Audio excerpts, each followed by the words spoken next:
there is a dog in the background barking because there is another dog in the background playing with a rubber chicken that the first dog can't see. She is dying. No one can help her. She is beyond help. This is her 9/11. That's beside the point. I don't know if you can hear that. But, you know, my extremely disappointing thing is Final Fantasy 16 on the PC specifically. All throughout its pre-launch media circuit, Final Fantasy 16 was touted as only being possible thanks to the PlayStation 5 by Yoshi P, the head of Square Enix Creative Business Unit 3, the developers behind the MMO Final Fantasy 14. Well, the demo is on Steam ahead of its full PC launch September 17th. 2 versions available, the base game plus the collectors or ultimate. It has all of the DLC included in it.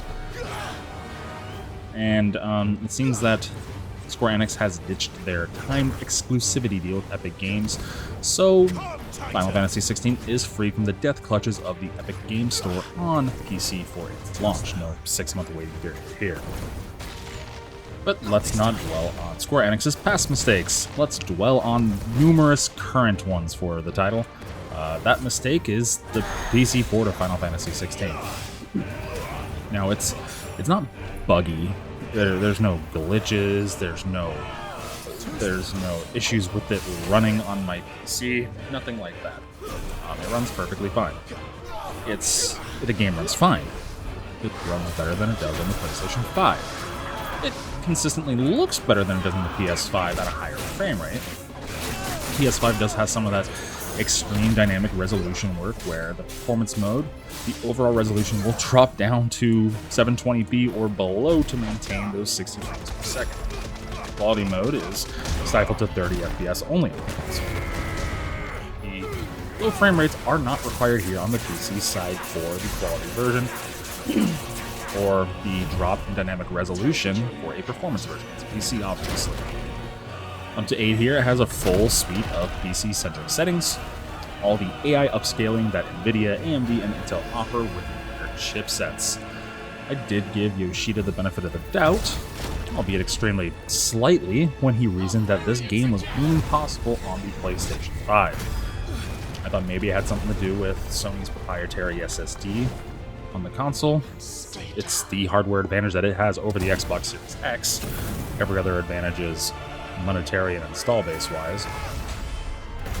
But on PC, that's not really doing much actually. Throughout the game, jumping through different what you would consider loading points, which I figured it would be where that is going through.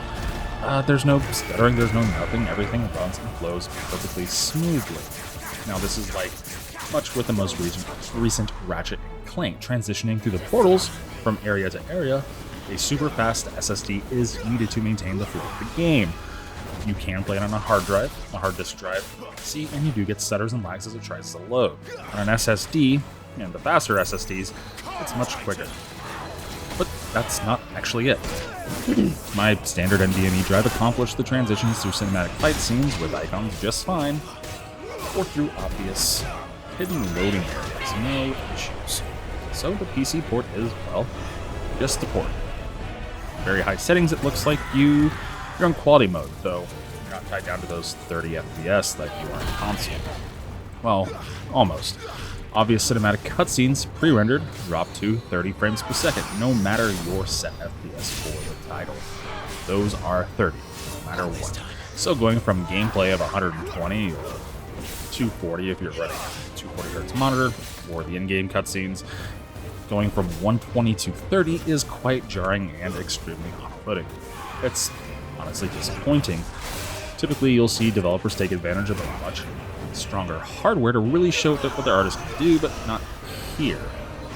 It's just quality mode, but not hamstrung in gameplay, but in cinematic cutscenes. It doesn't look much better, unless you count the smoothness of the frames, than the quality of PlayStation 5. The lack of proper upgraded visuals is disappointing, but that's not even the most truly disappointing part. What's really disappointing is the resolutions of the title. I play on an ultra-wide monitor. I like pushing my PC. I can't remember the last game that didn't support ultra-wide. Black Myth Wukong supports ultra-wide, and that game looks really, really good. It's the first game where to maintain 120 FPS on max visual settings across the board, which does include ray tracing at 3440 by 1440 that I needed to turn DLSS on, albeit on quality mode. Otherwise, I just skip it if that's an option. But in this case, in the case of Black Myth Wukong, I had to turn it on. Final Fantasy 16, don't need to do that. Very high works just fine. No issues, no frame drops, except for the cutscenes where they're rendered lower. Final Fantasy 16 doesn't support ultrawide. Sure, there is a 3440 by 1440 option, but you're barred in. You're within those black bars on the side. You are playing at a normal resolution. You just have no extra space for visuals. Get those big old thick bars on the outside of your display. Extremely disappointing. Fortunately, after what I found was a slog in the introduction of the game, playing as the young Clive, the icon challenge in the demo was fun. It was fluid and fast and fun playing through the level and the boss fight at 120 FPS, and a completely smooth experience. So, I mean, it's a adequate PC port. It's a good PC port. That's just the thing. It's just a good, adequate PC port, and there's just nothing extra special about it. That's it. It's just a smoother quality mode from the PS5. You're not locked to 30 FPS. It's just had its rough edges sanded down. There's nothing new. No new coat of paint. No new visual modes. No new nothing. And that's what's disappointing. It's an extremely bare-bones PC port. Hell, Stranger of Paradise supported ultra-wide resolution. Final Fantasy Neo, that's what I like to call it. It could support it, but not the mainline Final Fantasy game we'd been waiting for. It's just ultimately a very bare-bones PC port that in the end is just super, super disappointing.